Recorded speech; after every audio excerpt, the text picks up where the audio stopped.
জয় নিতাই, জয় গৌর। শ্রী নিত্যানন্দ ধাম দর্শন যাত্রা। দেখতে পাচ্ছেন ময়ূরাক্ষী নদী। বর্ষার জলে পুষ্ট এই নদী সারা বছরই জলবিহীন থাকে, তাই নদীর মাছ থেকেই বালুকা নিম্মৃত পথ। এই পথেই সমস্ত গাড়ি ঘোড়া যাতায়াত করে। খেয়াল করে দেখুন, পাশে জল, মাঝখান থেকে পথ। তবে বর্ষাকালে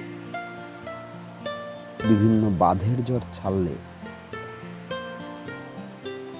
এই রাস্তা ভেঙে যায় এবং এর উপর থেকেই প্রবল বেগে জল প্রবাহিত হয়।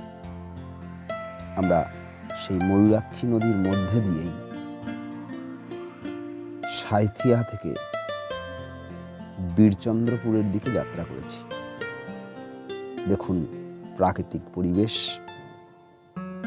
এই যে ভূমি, এ কখনোই সমতল ভূমি ভাববেন না।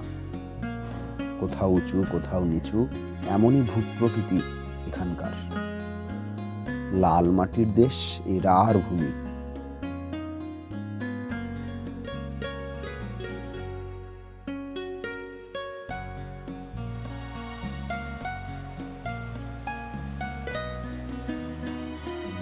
আমরা এসে পৌঁছালাম জগন্নাথ মন্দির মূল দরওয়াজায়। চলুন যাওয়া যাক।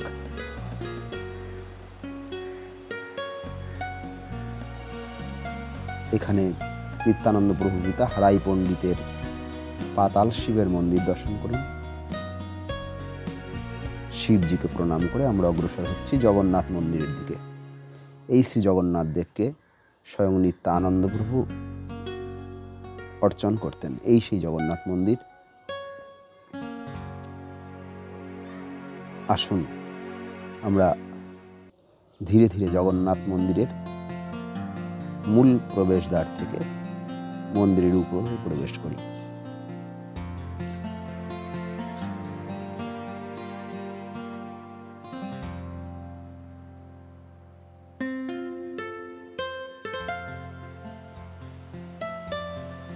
মন্দির ওঠার পথে বিভিন্ন দিকে রয়েছে বিষ্ণুর বিভিন্ন অবতারের মূর্তি।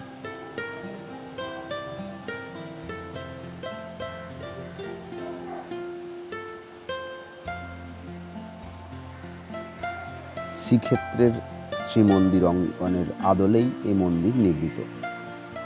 বিমলা মাতার মন্দির। দর্শন করুন বিমলা মাতাকে। জগন্নাথের মহাপ্রসাদ প্রথমেই বিমলা মাতাকে নিবেদন করা হয়। লক্ষ্মী মাতার মন্দির।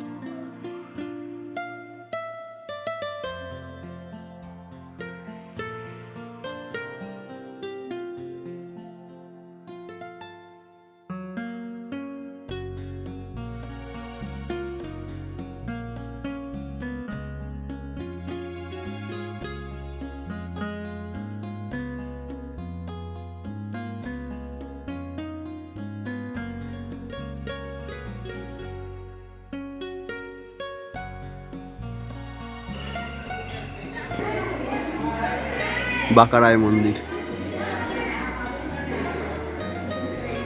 জগন্নাথ মন্দিরের একদম পাশেই প্রতিষ্ঠিত দেবতা বাঁকড়ায়। নিত্যানন্দ মহাপ্রভু স্বয়ং ইনাকে প্রতিষ্ঠা করেন। ইনাকে প্রতিষ্ঠা করার পর ইনার মধ্যেই লীন হয়ে যায়। হরি বল। সাক্ষী স্বরূপ নিত্যানন্দ মহাপ্রভুর দুই স্ত্রী, এদিকে জাহ্নবা মা, ওদিকে বসুধা মা। বাঁকড়ায় ছবি দেও না।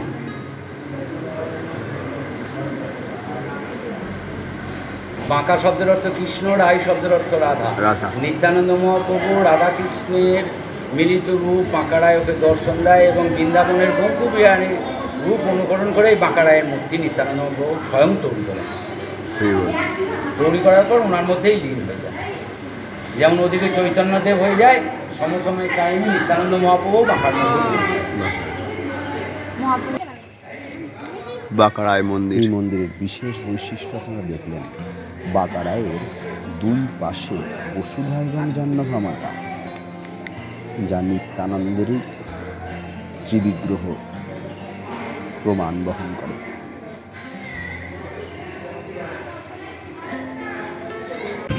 এবার আমাদের যাত্রা শুরু নিতাইবাড়ির উদ্দেশ্যে, যেখানে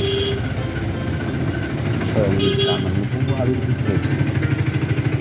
পথে যেতে যেতে চোখে পড়ল সেই গাভী মাতাগণ।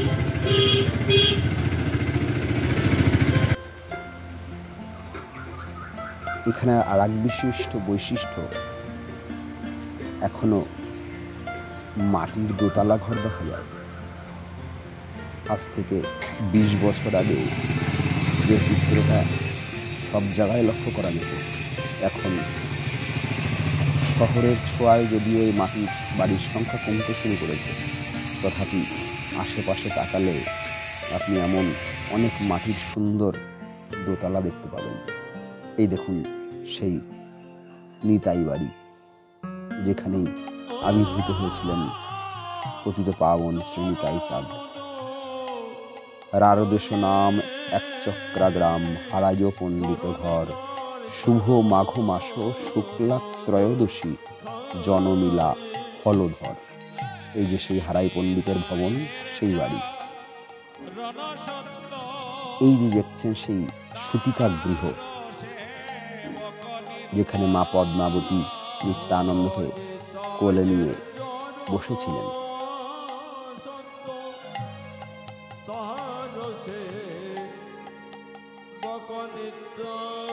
এই যে সেই ষষ্ঠীতলা, যে বটগাছটার তলায় 6 দিনের পরে প্রভুর ষষ্ঠী পূজা সম্পন্ন হয়েছিল। বলে প্রদীপ পাবন প্রেমদয়াল নিতাই চাঁদ কি জয়।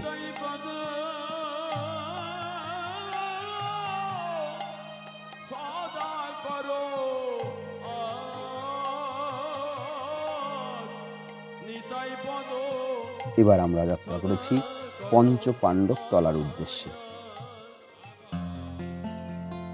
ছায়া সুনিবিড় এই স্থান, চারিদিকে মাঠ, মাঝখানে বৃক্ষরাজি সমাবৃত এই পঞ্চপাণ্ডব তলা। যে পঞ্চপাণ্ডব তলাতে এসেছিলেন জগৎগুরু ছিল বেদব্যাস, কুন্তী মাতা সহ পঞ্চপাণ্ডব। এটা নিধুবন নামেও পরিচিত। সেবকদের মতে এই যে বৃক্ষগুলো দর্শন করছেন, এই বৃক্ষগুলোই গোপী, তারা রাধা গোবিন্দের নিত্য লীলার সহায়কারিণী। বলিয়ে পঞ্চপাণ্ডব তলা কি জয়। এখান থেকেই দ্বিতীয় পাণ্ডব ভীমসেন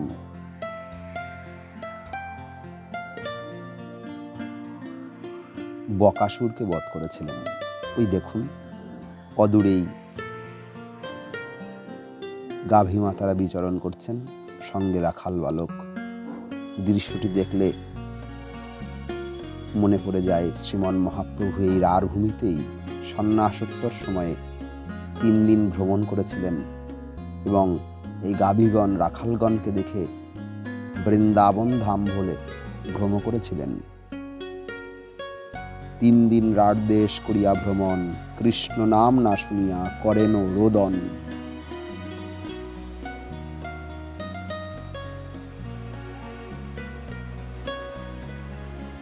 এই সেই হাটুগাড়া, যেখানে স্বয়ং বাঁকারায় অন্তর্ধান হয়েছিলেন। এই পাশে সেই অশ্বত্থ বৃক্ষ,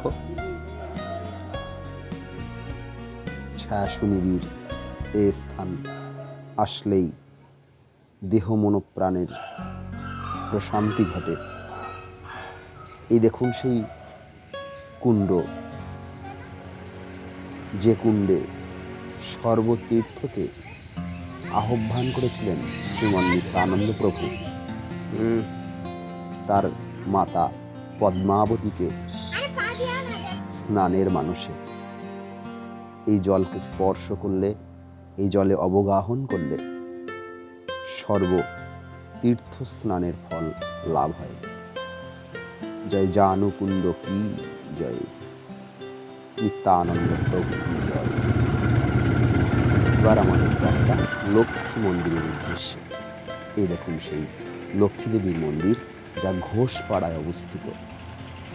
কথিত আছে এখানেই লক্ষ্মী দেবী বিরাজমান। পূর্বে ধান গাছে ধান না হয়ে চাল ফলত, কিন্তু লক্ষ্মী দেবীর কৃপায় তাতে আবরণ এসে তুষের সৃষ্টি হয় এবং ধান গাছে ধান ফলে।